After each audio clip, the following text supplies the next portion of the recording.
Студна вода, гладен чоба, дозбяла недоле, дозбяла недоле. Добър ден!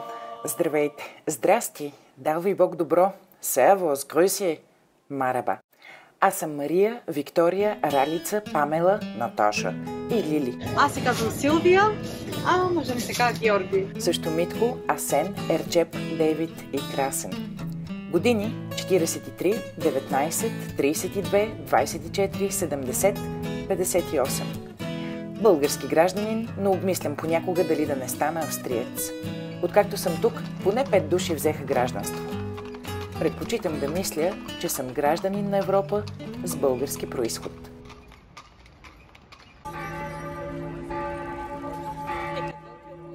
Живея във Виена, Линц, Грац, недалеч от Залцбург.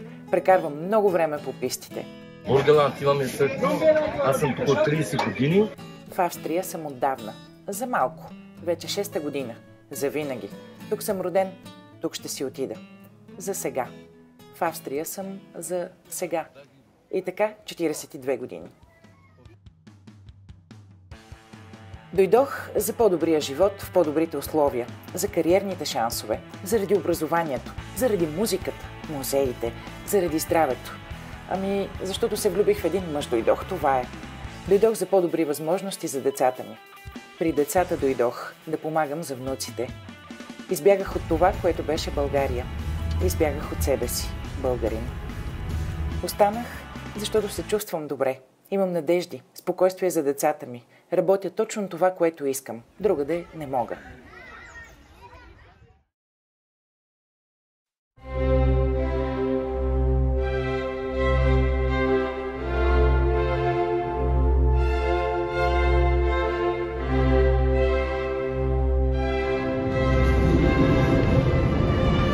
Beginn ist 20 Uhr oder? 20:30. Сега хората идват от тук. Има различни категории билетите и просто показваме.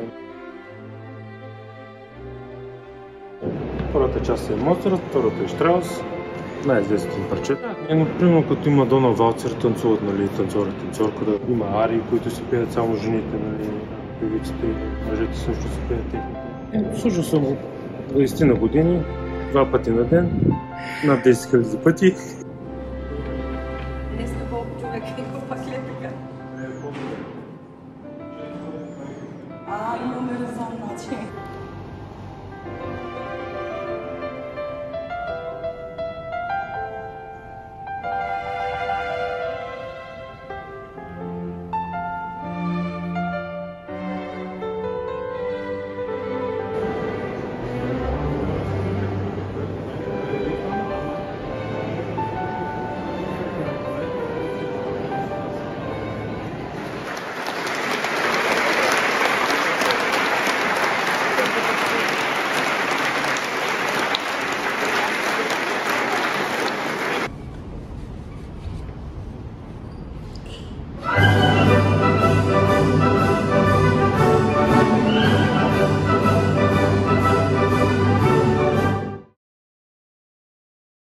Аз съм ученик в австрийски 7-ми клас и от 4 години живея във Виена.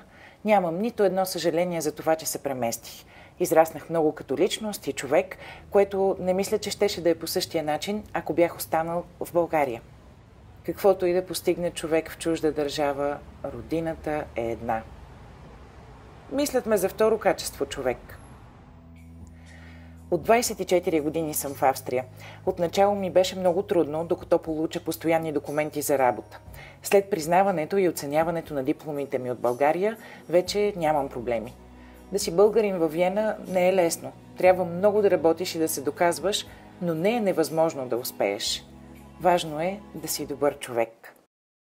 Значи, като дойде нов човек да живее тук, Бетроъгъл го поема, показва на всичко, показва на апартамента и така нататък, след което в 1 часа той отива в амбуланса, сега ще го покажа, където са повече кранкеншвест да работи.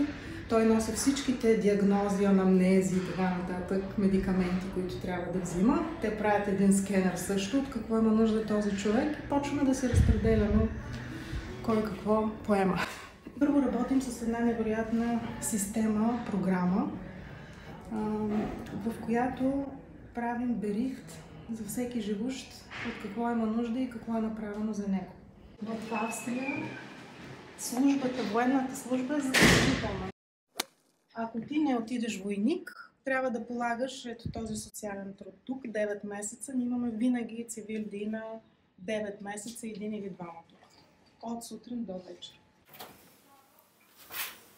Колко души наблюдават един пациент? Има някои, които въобще нямат нужда от наблюдение. Те са си абсолютно фит, сами се оправят, нямат нужда от някой да... Даже и медикаменти няма нужда някой да им дава и да им напомни и да контролира да ги взимат. Mit wem haben Sie Gymnastik jetzt? Anna oder Barbara? Die Anna. Anna. Sie ist sie da. Ja, gut. През етаж имаме пералник, който може с стотинки ходи и си пере. Сам. Общо взето, целта е да ги запазиш колкото е възможно по-дълго време selbstständig, самостоятелно. Nein, es kommt jetzt Mittagessen. Ich kann Ihnen begleiten, ja? Und gehen wir zusammen. Ja. Това, между другото, е мястото, където те си избират 3-степенно меню. Сядат, натискат и си казват, днеска ще ям това. Те имат първо, второ, трето и за хора, които трудно дъвчат също. Ако някой не може да се справи с компютъра, това е пак петроли. Колко души е екипите? Моя е 25.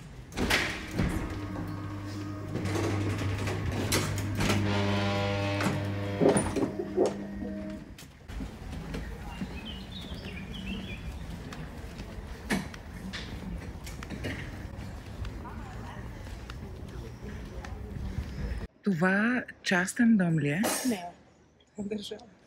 Държавен, като имаш предвид, че сигурно 70% от хората са с минимални пенсии, което означава 900 евро, а тук живота е около 2000. Държавата доплаща за това нещо и те не дават 100% от пенсията, 80%. 20% остават за тях.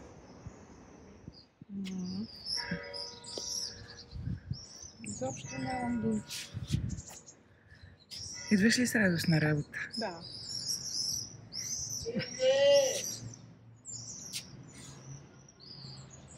Изобщо ми се е изпълнило желанието да съм полезна.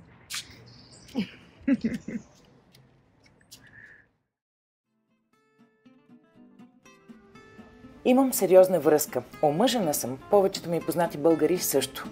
По любов, заради традицията или защото в Австрия бракът предоставя някои административни удобства за семействата, не знам. Сигурно и заради трите. Необвързаните са много по-малко, 1/5 от нас.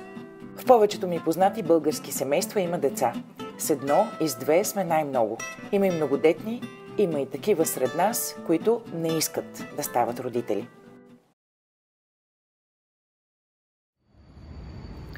Образованието ми е важно. Направо е ценност за мен. И в австрийското общество изобщо. Хората тук се обръщат един към друг с академична титла. Малко е превзето, но показва отношението към положените в учене усилия. Сред българите най-много сме магистри. Тук обаче, ако си работлив и печелиш доверие, можеш да живееш отлично и без висше образование. Трудът, както и науката, също е ценност.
Аз работя в малка фирма, в огромна компания, в международна организация. Артист съм. Развивам собствен бизнес. Служа в австрийската администрация. Студент в майчинство. Карам си пенсията. Уча, преподавам, проектирам, строя, поддържам, декорирам, реставрирам, програмирам. Лекар съм, учител съм, адвокат съм. IT-магиосник, конегледач, часовникар, водопроводчик, HR, застраховател, крупие, факир в кол-център. Отглеждам плодове, зеленчуци, няколко бостана тикви, преподавам йога, продавам имоти. Шеф до кюизин. Чистя, къртя, извозвам, управлявам, развивам, създавам, творя. Според статистиката, тази година българите в Австрия сме близо 40 000. И навсякъде. Сънародник можеш да срещнеш във всеки бранш. Не ми е много приятно да говоря за пари, но печеля добре. Добре, печеля достатъчно. Между 11 и 100 000 евро годишно. Не съм милионер, но стигат да се чувствам спокоен.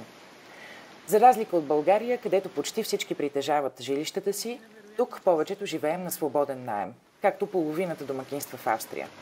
Все още не знам дали ще остана завинаги тук. Може да се върна в България. Купнея за старините си там. За сега съм си тук. Харесва ми.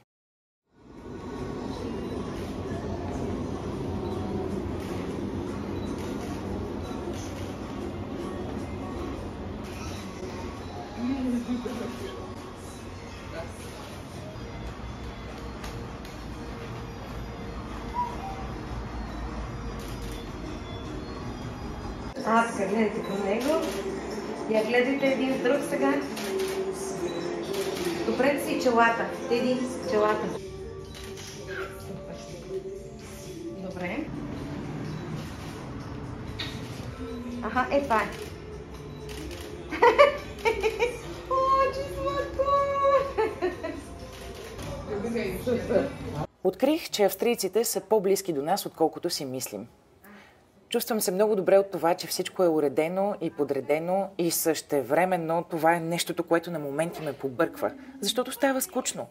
В Австрия съм спокойна и стабилна, оценявана и обградена от нормални хора през повечето време. Но семейството и приятелите ми липсват и не знам дали някой ден няма да се върнем в България. Объркващо е да си българин в Австрия.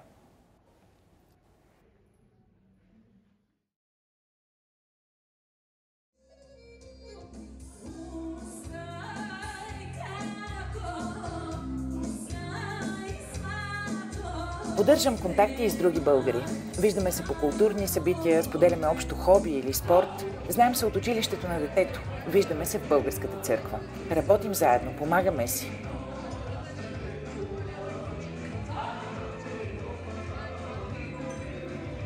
Завистливо племе сме. Караме се, спорим, липсваме си. Ехо, дядо!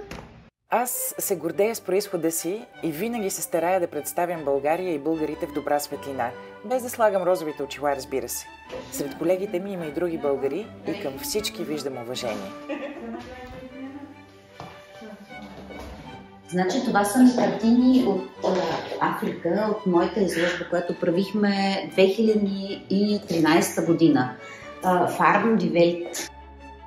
Тук бяха снимките от книгата ми, но те са във Витгенщайн.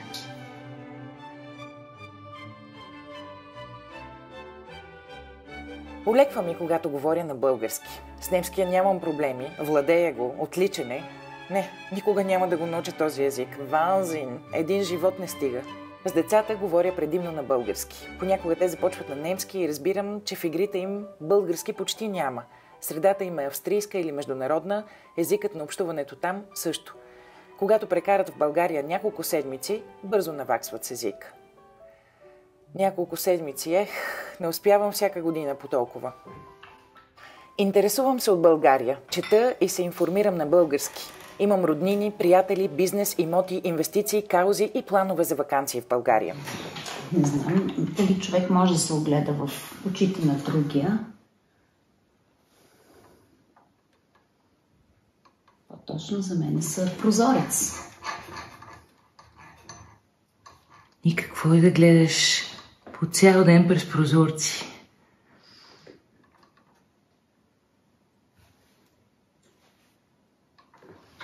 Фиацен.